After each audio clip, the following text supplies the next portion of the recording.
कार्तिक महात्म अध्याय 9। इतनी कथा सुनने के पश्चात महाराज पृथु ने देवर्षि जी से विनती की, हे महामुने, आपने कार्तिक मास में विष्णु भगवान की पूजा का महात्म सुनाया।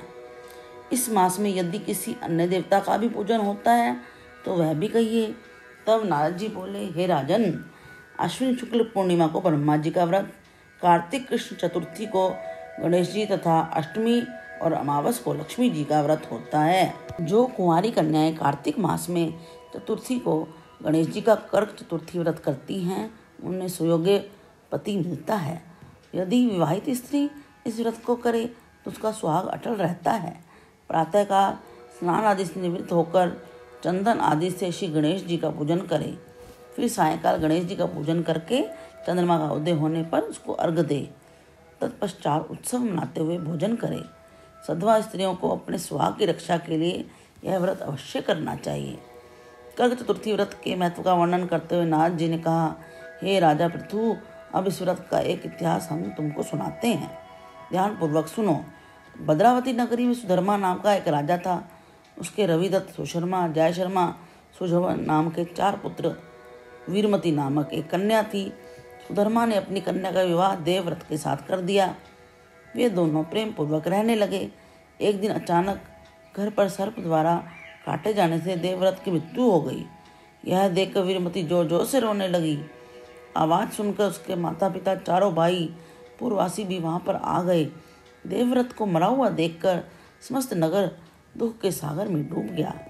उसी समय दुखों को दूर करने वाले महर्षि पुलस्त्य मुनि अचानक वहां पर आ पहुंचे। राजा ने हाथ जोड़कर विनयपूर्वक उनसे पूछा, हे महात्मन, किस पाप के कारण मेरी यह कन्या विधवा हुई है? पुलस्त्य मुनि ने बतलाया, कार्तिक मास के कृष्ण पक्ष की गणेश चतुर्थी का व्रत न करने के कारण ही यह कन्या वैधव्य को प्राप्त हुई है। फिर पुलस्त्य जी ने कहा, एक समय दैत्यों के नाश का उपाय खोजने के लिए ब्रह्मा, विष्णु, महेश, इंद्र आदि सब देवता एकत्रित हुए। उस समय ब्रह्मा जी ने कहा, गणेश चतुर्थी का व्रत संपूर्ण विपत्तियों का विनाश करने वाला है।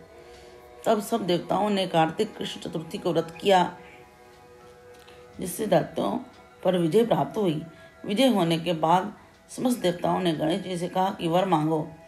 तब गणेश जी ने कहा कि जो स्त्री कार्तिक कृष्ण चतुर्थी का व्रत करे उसका पति चिरंजीवी तथा जो ना करे वह विधवा हो। अतः समस्त स्त्रियों का यह व्रत अवश्य करना चाहिए। हे राजन, तुम्हारी कन्या ने इस व्रत को नहीं किया था, इसी कारण यह विधवा हुई है। यदि अब भी यह व्रत को करे तो उसका मृत पति जीवित हो सकता है। इतना कहकर पुलस्त्य मुनि चले गए। तब राजा ने अपनी जामाता का शरीर तेल में सुरक्षित रखवा दिया। उसके बाद जब कार्तिक मास आया, उसकी कन्या ने विधिवत व्रत करके उद्यापन में ब्राह्मणों को दान दक्षिणा देकर संतुष्ट किया, जिसके प्रभाव से उसका मृतक पति पुनः जीवित हो गया। नारद जी कहते हैं, हे राजा पृथु, सौभाग्यवती स्त्रियों को अपने सुहाग की रक्षा, संतान प्राप्ति के लिए यह व्रत अवश्य करना चाहिए।